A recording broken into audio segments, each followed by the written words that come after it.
Bismillahirrahmanirrahim, em nome de Allah, o Clemente, o Misericordioso. Mais uma vez, bem-vindos na nossa aula de Hadith.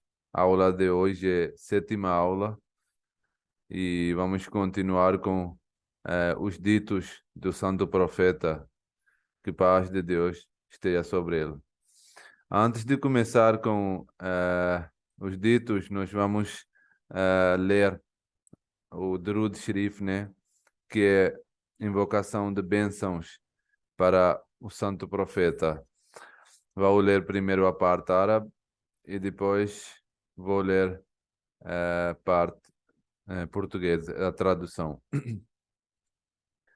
Allahumma salli ala Muhammadin wa ala ali Muhammadin كما صليت على إبراهيم وعلى آل إبراهيم إنك حميد مجيد اللهم بارك على محمد وعلى آل محمد كما باركت على إبراهيم وعلى آل إبراهيم إنك حميد مجيد.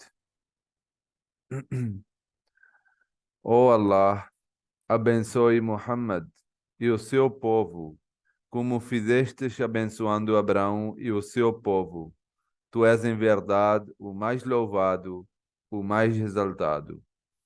Ó Allah, prospere Muhammad e o seu povo, como fizestes prosperando Abraão e o seu povo.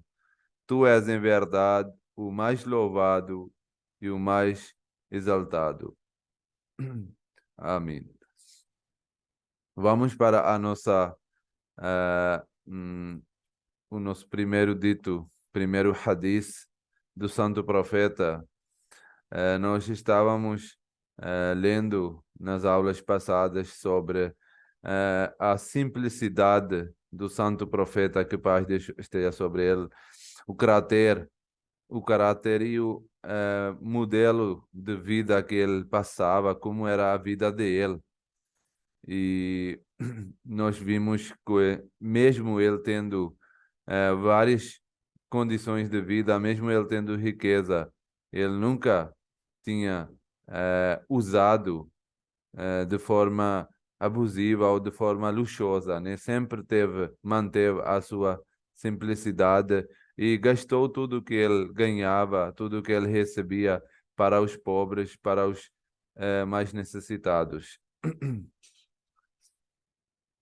Agora vamos ler aqui os ditos que falam, deixem as lições para os muçulmanos feitos pelo Santo Profeta sobre como deve passar a vida, como deve aprender as lições ao longo da vida. Hazrat Ibn Abbas relata, um dia eu estava cavalgando atrás do Santo Profeta, quando ele disse: Rapaz, eu te aconselharei em alguns assuntos.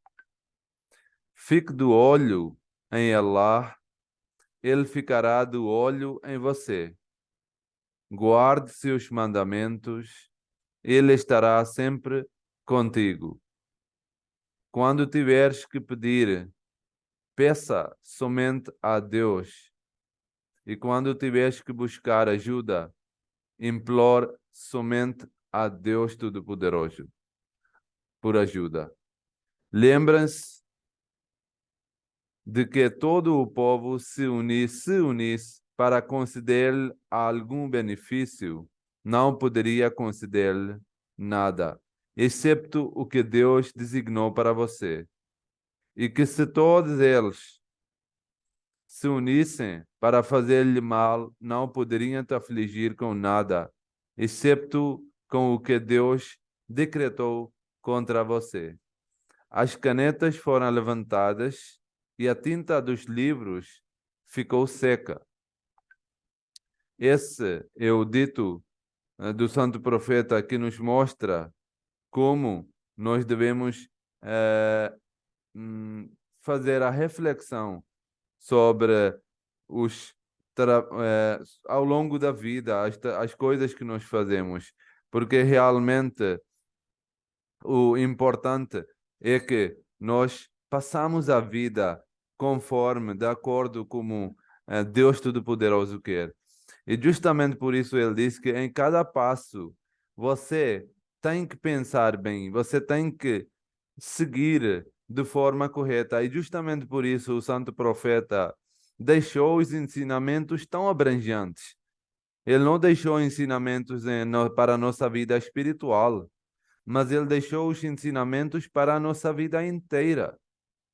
E por isso ele diz que guarda-se os mandamentos de Deus, que não são só ligados com a nossa vida espiritual, mas sim com a nossa vida inteira. E faz sentido quando ele falou que se você quer que Deus esteja com você nos seus dia a dia, nos seus trabalhos, nos seus planos, então você esteja com Deus. Se você vai lembrar de Deus, se você vai seguir os mandamentos de Deus, Ele estará sempre com você, nos seus tempos difíceis e nos seus tempos fáceis. Ele estará sempre como um amigo verdadeiro e fiel para lutar no seu lugar. E uma coisa muito importante que ele nos ensinou aqui é que se você tem que pedir alguma coisa, se você está precisando de alguma coisa, você tem que sempre pedir para Deus Todo-Poderoso. Se mesmo que seja uma braçadeira, mesmo que seja uma coisa pequena, o santo profeta nos outros ditos, ele diz que mesmo que você precisar de uma braçadeira do sapato, tem que pedir a Deus. Isso mostra quão importante é a presença de Deus nas nossas vidas, nas nossas orações, nas nossas intenções. Afinal, se a gente pedir umas coisas físicas para outras pessoas, também não deveria ter nenhum prejuízo, não deveria ter mal.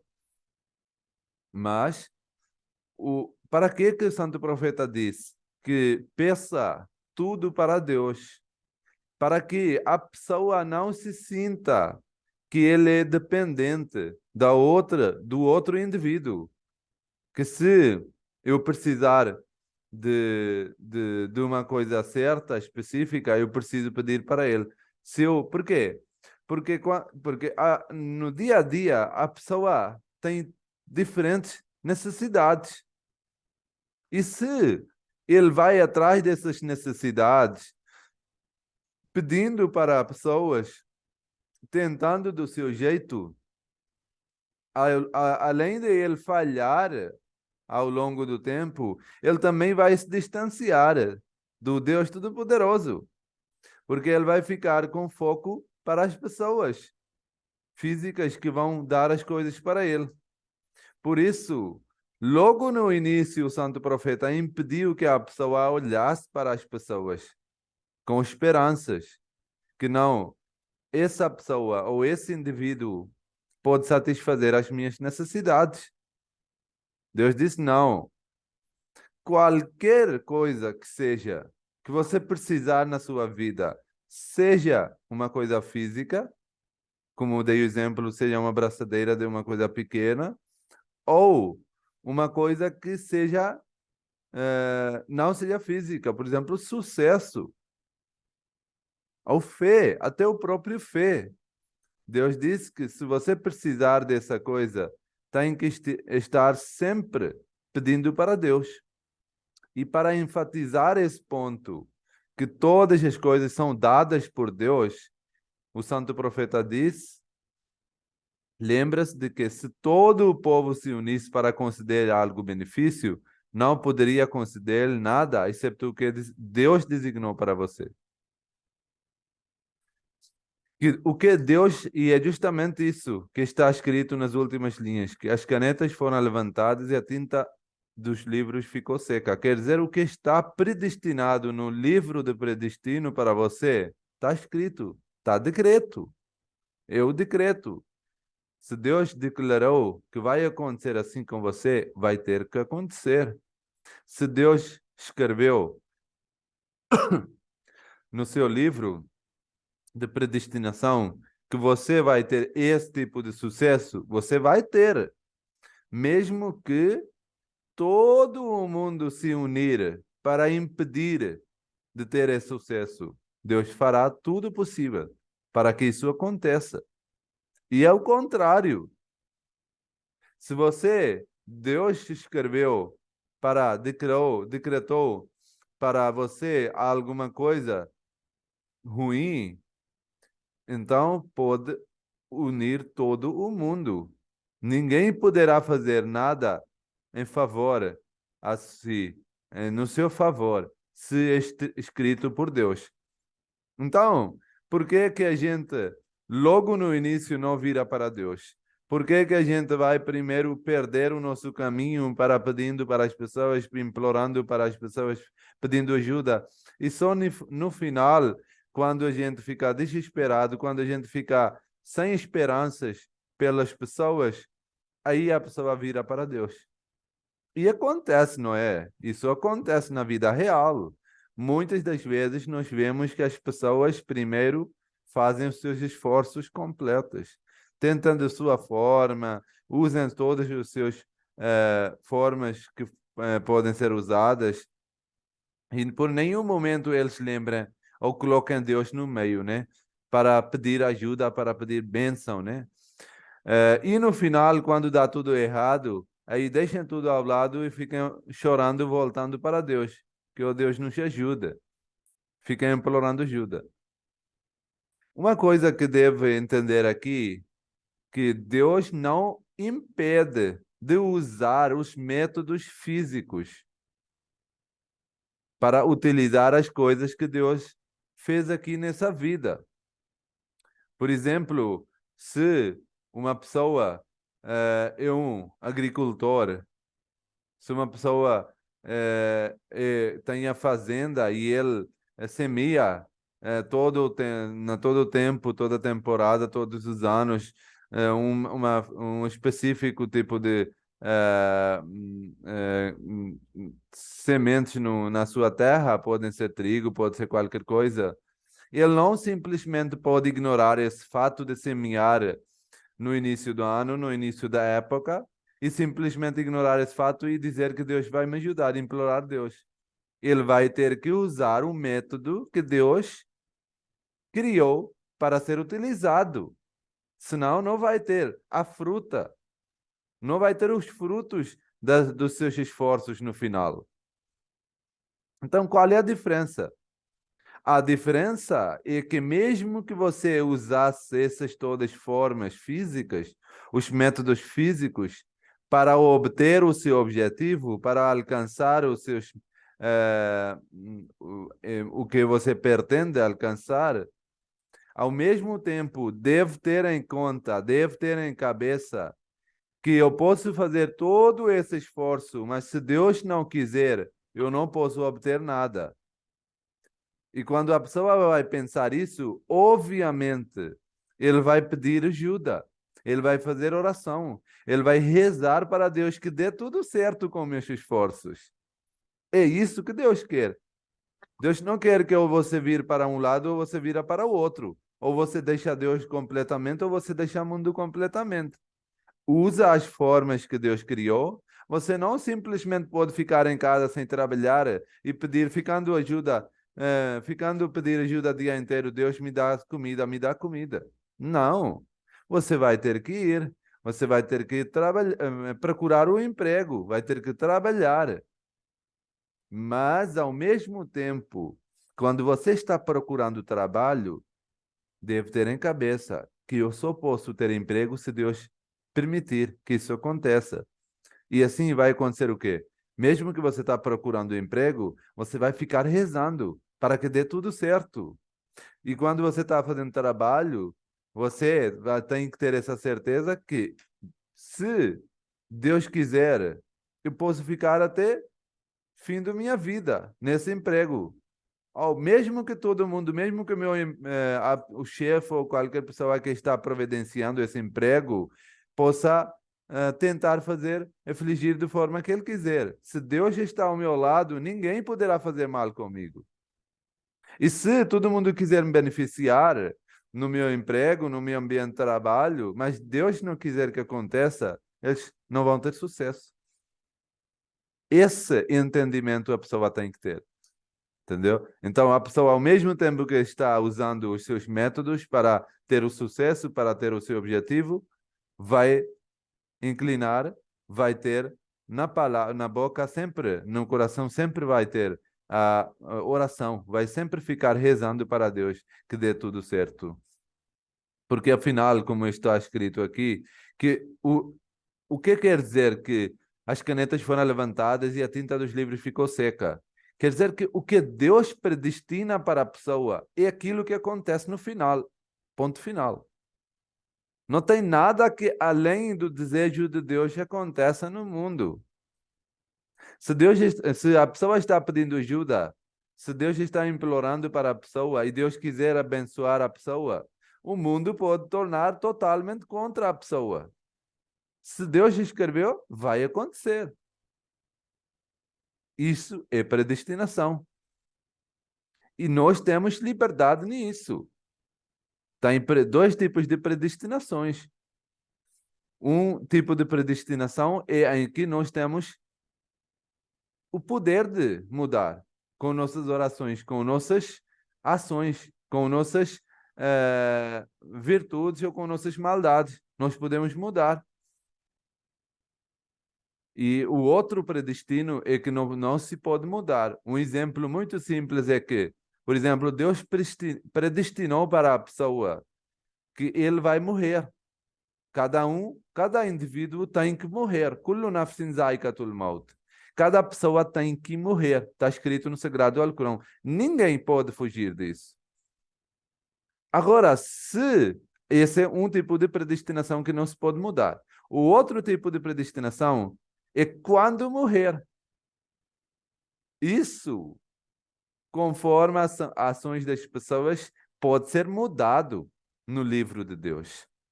Deus pode dar à pessoa a vida de 40 anos ou 60 anos, ou 20 anos.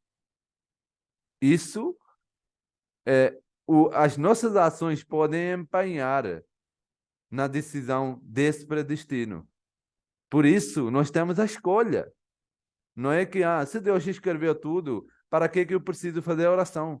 Porque a oração tem poder. A oração pode mudar esse tipo de predestino. Por exemplo, um predestino é que a pessoa tem que morrer. Outro predestino é que a pessoa vai morrer infiel ou fiel. Vai morrer na fé ou vai morrer sem fé. Isso pode se mudar conforme a ação da pessoa. Se a pessoa quiser aceitar a fé, se a pessoa fizer esforço, pedir ajuda, implorar para Deus e aceitar a verdade, a fé e seguir a sua vida conforme os mandamentos de Deus, o predestino pode se mudar.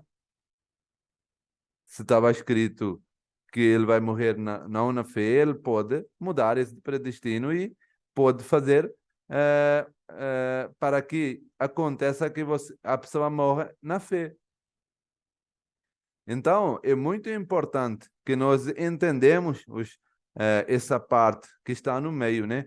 Para que nós não nem caímos nenhum lado, nem no outro lado, né? É importante que a gente entenda o ponto no meio, qual é o ponto para que Deus, ou Santo Profeta, quis ensinar através desses ensinamentos, desse dito. Depois, tem o próximo dito do Santo Profeta e que também mostra quão forte era a fé, quão forte era a esperança do Santo Profeta perante Deus Todo-Poderoso. É isso que estamos falando aqui também, né? Que nós precisamos ter uma esperança. Se você tiver um amigo, tiver uma amizade muito forte e você tiver contribuído bastante nessa amizade, você tiver feito muita coisa para seu amigo, você sempre tem aquela noção no seu coração, sentimento, que como eu fiz tanta coisa para essa pessoa, para meu amigo, então quando eu precisar, ele estará aqui presente para mim. Não é assim? A pessoa pensa assim, que se eu fiz tanta coisa, ele também é capaz de fazer muita coisa para mim. Essa é amizade. E essa amizade a gente tem que ter com Deus, que o santo profeta tinha com Deus Todo-Poderoso. E aqui mostra o exemplo de um incidente que aconteceu no tempo do santo profeta. Hazrat Jabir relata que ele acompanhou o santo profeta em uma batalha em direção a Najd e voltou com ele. Ao meio-dia, a expedição chegou a um vale de árvores espinhosas, onde o santo profeta fez uma parada e os seus companheiros se espalharam em busca de sombra. Ele pendurou sua espada no ramo de uma árvore e se deitou à sombra dela. Eles estavam voltando de uma expedição e para descansar ao meio-dia, né?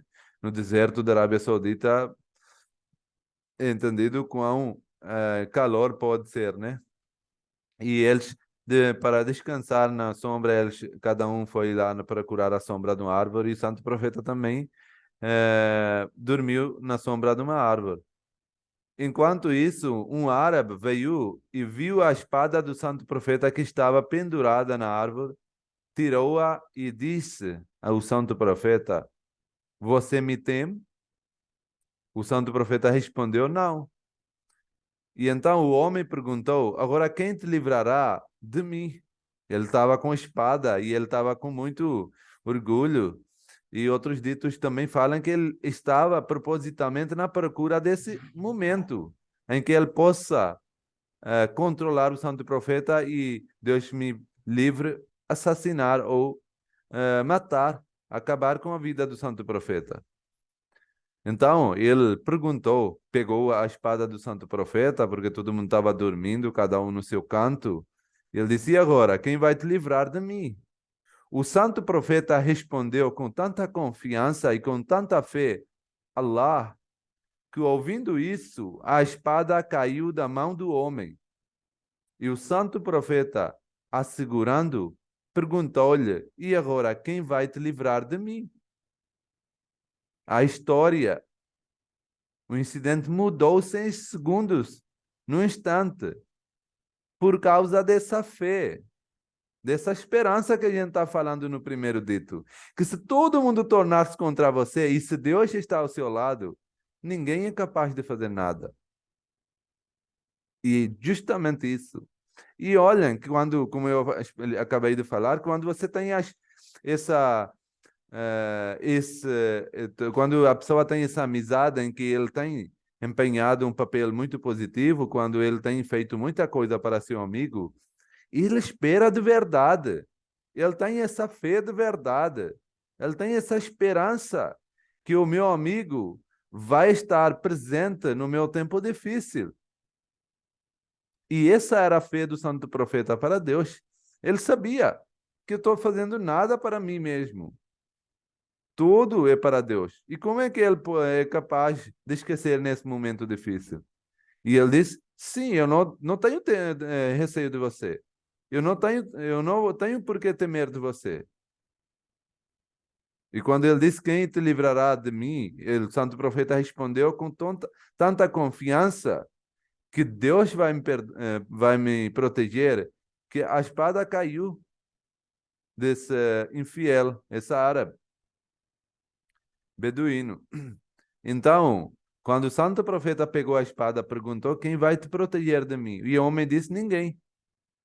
Mas ao mesmo tempo ele estava com medo, ele estava com receio. Ele disse: Que eu prometo que não lutarei contra você, nem me juntarei àqueles que o fizeram, que eu não vou lutar nada, não vou fazer nada contra você.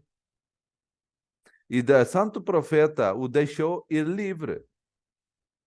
E ele voltou para o seu povo. Ele disse que, o meu povo, eu voltei para vocês de um que é o melhor da humanidade. Ele ficou tão impressionado que voltou para o seu povo, para seus familiares, para sua casa e falou sobre o caráter e sobre o moral do santo profeta. E dizem que depois ele aceitou o islamismo. Ele ficou impressionado com essa atitude E moral do santo profeta é que ele disse que isso não pode ser uma pessoa falsa. Tem aqui um outro dito do santo profeta, que paz de Deus esteja sobre ele, em que Hazrat Vabisa relata: eu fui até o santo profeta e ele me perguntou: você veio para perguntar sobre a virtude? Eu disse: de fato, sim, eu vim para perguntar sobre virtude. O santo profeta soube sobre o que ele iria perguntar. Então, o santo profeta ele diz: pergunte ao seu coração. Se você não sabe o que é virtude, se você não sabe qual é coisa boa, qual é coisa ruim, não precisa ir para lado nenhum. Pergunta para o seu coração. A virtude é aquela que satisfaz a alma e conforta o coração. Porque algo, quando você fizer e o seu coração se sente satisfeito e sente conforto e é satisfeito com aquilo que você fez, saiba que você fez algo bom. E o pecado é aquele que perturba a alma e perturba o coração. Porque sempre que você começar a fazer um pecado, algo ruim, uma coisa que não bate certo, o seu coração vai te julgar. Essa é a beleza. Essa é a perfeição do corpo, da alma. Que Deus tem criado o corpo, a alma, a natureza humana em, em fé. É isso que Deus disse no Sagrado Alcorão: quando a criança nasce, ele nasce na fé em Deus Todo-Poderoso. Depois, os pais podem tornar do jeito que eles quiserem, a sociedade, ou os pais, ou o ambiente em que ele cresce, né? Eles podem se inclinar para qualquer ambiente, para qualquer sociedade. Mas quando ele nasce em fé, em unicidade de Deus. E é isso que está falando Deus aqui.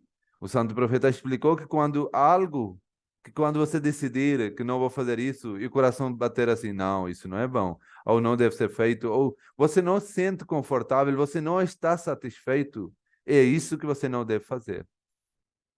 E mesmo ele explicando e elaborando ainda mais, diz que pecado é aquele que perturba a alma e perturba o coração, mesmo que as pessoas declaram ser correto ou dão opinião favorável sobre isso. Mesmo que todo mundo está falando que isso está correto, mas se o seu coração não está favorecendo sobre aquilo, não deve fazer, porque é pecado, é errado.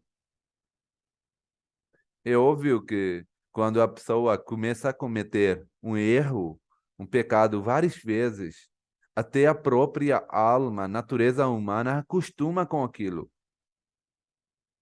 No início, ela vai perturbar, ela vai avisar que isso é pecado.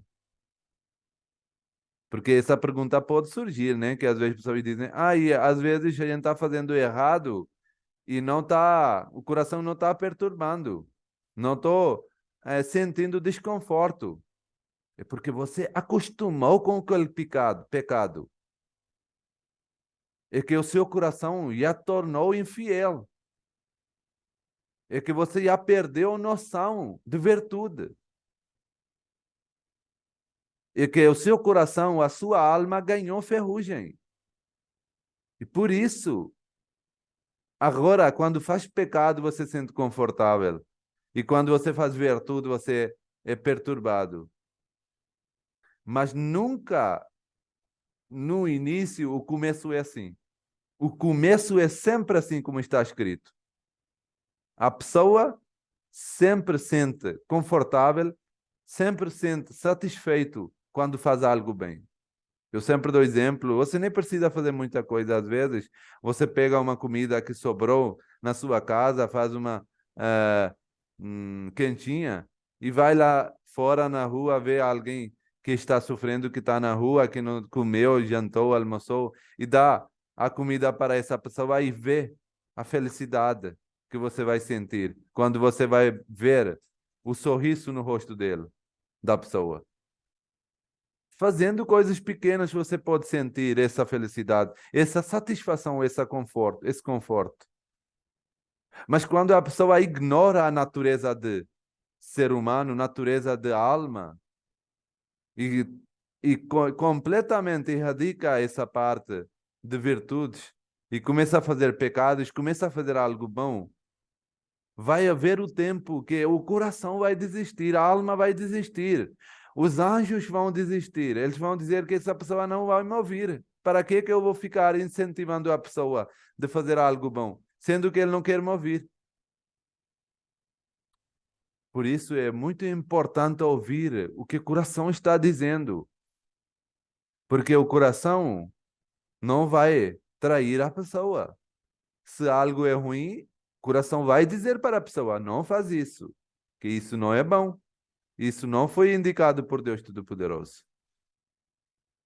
E quando algo é ruim, o coração vai perturbar, o coração vai bater. Olha, isso não estava batendo certo. E ignora as pessoas. Não vê que todo mundo está fazendo porque eu não posso. Porque todo mundo pode estar errado.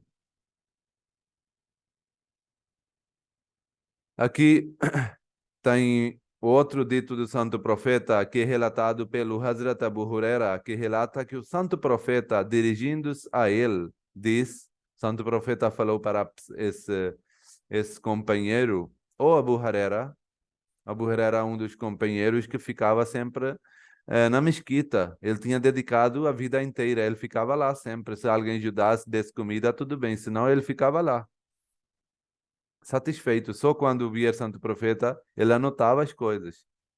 Ele ouvia, escutava as coisas e ficava lá fazendo orações e ficando na companhia do Santo Profeta. E por isso tem mais ditos narrados por Abu Huraira no Islã. A pessoa que narrou mais ditos do Santo Profeta é Abu Huraira. O Santo Profeta disse para ele: ó Abu Huraira, seja justo e virtuoso, e você será o melhor dos devotos de Allah.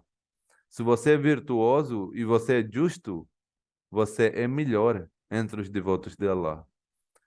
Fique satisfeito com o que você tem e você será contado como o melhor dos agradecidos. Isso é um atributo muito importante. Que ficar satisfeito naquilo que a pessoa tem. E não ficar pedindo mais e mais, não ficar cobiçando na riqueza ou nas outras coisas. Porque isso tira a felicidade e a satisfação do coração. A pessoa fica sempre inquieto, fica sempre querendo fazer mais, querendo pedir mais, ou querendo ficar com mais coisas, né? Querendo ganhar mais. Mas Deus disse, Santo Profeta explicou esses ensinamentos, dizendo que deve ficar satisfeito com aquilo que tem. E se você fizer assim, você vai ser os melhores que agradecem, os melhores gratos a Deus Todo-Poderoso. Faça aos outros o mesmo para os outros. Faça aos outros o mesmo que você gosta para si mesmo. Você deve pensar ou deve preferir para os outros o mesmo que você prefere para você. E se fizer assim, você se tornará um verdadeiro crente. Isso é uma das características do verdadeiro crente, que ele pensa, ele gosta, ele prefere o mesmo que ele prefere para si mesmo. E depois disso, trata seu vizinho da melhor maneira possível e você será um verdadeiro muçulmano. E mais uma característica do muçulmano: tratar bem os vizinhos. Se você trata bem, você vai ser um verdadeiro muçulmano. E não ria excessivamente, pois isso torna o coração sem paixão, sem vida, sem animação. A pessoa que faz muito, que ri muito, a pessoa que faz muita risada e fica rindo muito, o Santo Profeta diz que o coração fica morto. Ele perde noção em que ele deve focar. A pessoa, o Santo Profeta também dava risada, ele também ria, mas não excessivamente. Não ficar rindo sempre. Não ficando sempre fazendo palhaçaria ou ficando lá, porque Deus, o santo profeta disse que assim a pessoa perde noção da vida, a pessoa, o coração fica sem compaixão, sem noção do que deve fazer, fica morto. Por isso, esse também é parte importante. Não é impedir de rir, mas não ria excessivamente. Não deve ficar rindo para sempre, não deve ficar risando alto. Os companheiros do Santo Profeta disseram que nós nunca ouvimos o Santo Profeta rindo alto. Ele ria, ele compartilhava os momentos divertidos com os companheiros, às vezes sentava com os companheiros e contava seus incidentes e cada um divertia, mas não fazendo risadas excessivamente.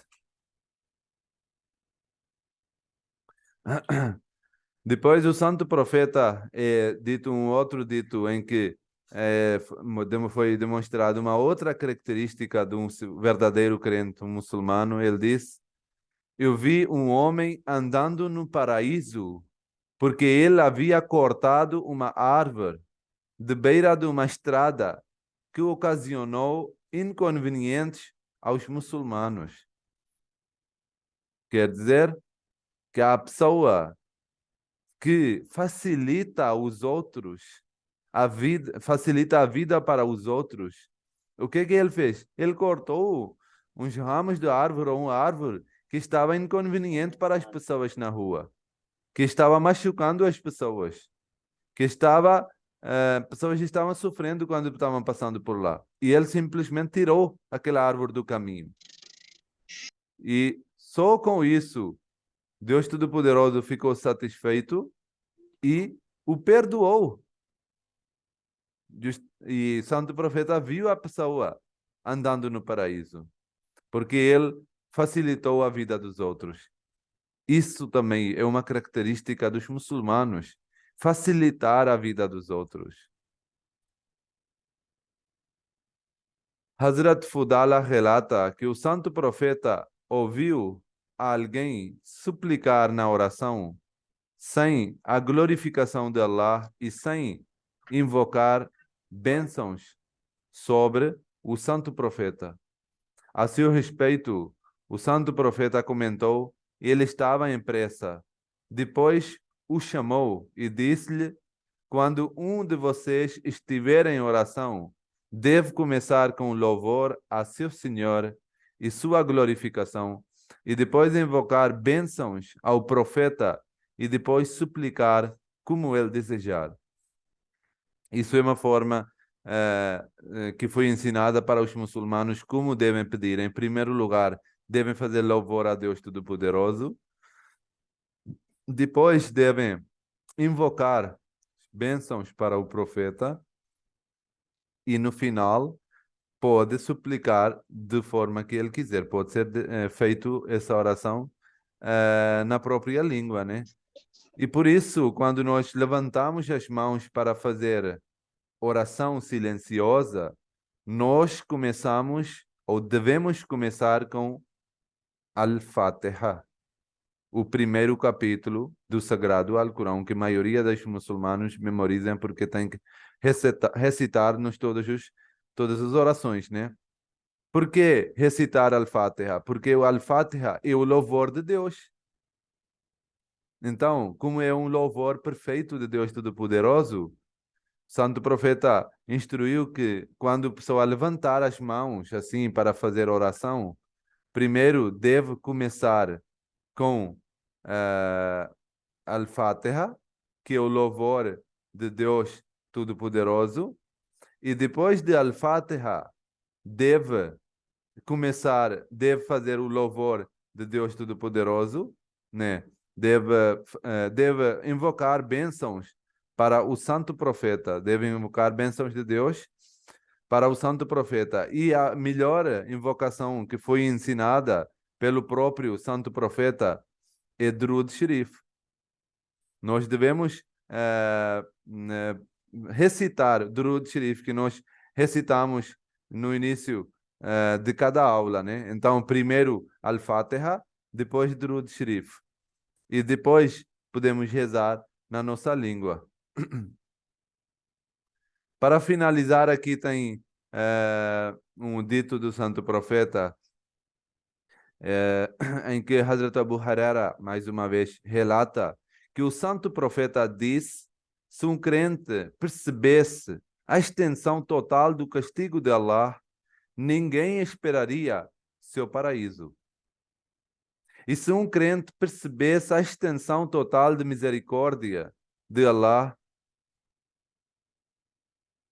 nenhum perderia a esperança de seu paraíso. Quer dizer que quando a pessoa pensa sobre misericórdia, em primeiro lugar falou do castigo. Se a pessoa começar a ver quais são as nossas obrigações perante Deus, quais são as bênçãos que Deus fez para nós, quais são a misericórdia com que Deus abençoou e tudo mais. E por outro lado, o que nós estamos fazendo para Deus, a gente perde noção, a gente perde a esperança do paraíso. Porque nós estamos prejudicando a nossa vida. Nós estamos no prejuízo, porque não estamos devolvendo nem metade, nem 1% do que Deus nos abençoou. É por isso, quando foi perguntado para o Santo Profeta pela sua esposa, que você está chorando tanto na orações, está sofrendo tanto nas súplicas e tudo mais, você não foi prometido para paraíso, você não foi prometido para ser perdoado? O Santo Profeta diz que o mínimo que eu posso fazer é agradecer a Deus por tudo que Ele me deu, mesmo que Ele me perdoou. Essa é a mínima obrigação minha. Então, quando a gente olha para como Deus nos criou, como Deus abençoou com tantas coisas, podemos começar pelo corpo. Começamos do cabeça até pé, tantas bênçãos no nosso corpo Deus nos deu. Mãos, todas as partes do corpo, cada um adequado para cada coisa. E depois, para expandir, podemos ver a sociedade, o mundo, as coisas que nós precisamos. Podemos pegar só nomes das frutas, cada um com diferente gosto, para ter um prazer. Cada comida com diferente gosto. E depois a língua, para sentir esse gosto. A gente olhar para um jardim, cada flor com diferente cheiro. E depois o nariz, para a gente sentir esse cheiro. Tantas cores, tanta beleza no mundo. E depois os olhos, para sentir essa beleza, para olhar essa beleza, assistir essa beleza. E sim, e valorizar também todas essas coisas que nós temos, que muitas não têm, infelizmente. Então, quando nós vemos isso tudo, essas todas bênçãos de Deus, a gente fica assim: o que que eu fiz para Deus de volta? O que que eu estou fazendo para Deus? E assim, o Santo Profeta diz que a pessoa, quando fica pensando nisso, ninguém espera, a pessoa perde a esperança do paraíso. O que que eu fiz de bom para ganhar o paraíso? Mas isso foi um aviso. E por outro lado, quando a pessoa ficou um pouquinho assustado, o Santo Profeta já deu uma boa notícia também. Que se a pessoa entender a extensão total de misericórdia, bênção e perdão de Deus, a pessoa nenhum perderia a esperança do seu paraíso. Ninguém vai perder a esperança do paraíso. Porque o misericórdia que Deus tem, a bênção que a gente tem nesse mundo, sem fazer nada, Deus abençoando com isso tudo. Então, o mínimo, se a gente fizer alguma coisa, por que que Deus não vai nos recompensar? Se Deus diz que se você gastar uma vez, eu devolvo você, não só duplicando, mas posso dar até 700 vezes mais, ou mais do que isso. E se você entender, você ter a intenção de fazer uma coisa boa, uma virtude, eu vou recompensar de 10 virtudes. E se você entender fazer algo mal, Você decidiu fazer algo mal, mas você não fez aquilo, desistiu. Vou dar uma recompensa. Então, Deus está, se quando a gente olha para esse aspecto, que Deus está procurando os meios como Ele pode nos abençoar, fazer misericórdia, a gente ganha de novo essa esperança do paraíso. Por isso, devemos tentar o nosso parte dessa mínima, por nosso lado, né, nossa parte, para que nós possamos receber essas bênçãos de Deus. Que Deus nos dê a capacidade de entender e a força de seguir essas palavras do Santo Profeta. Amém. Muito obrigado. Assalamu alaikum wa rahmatullah.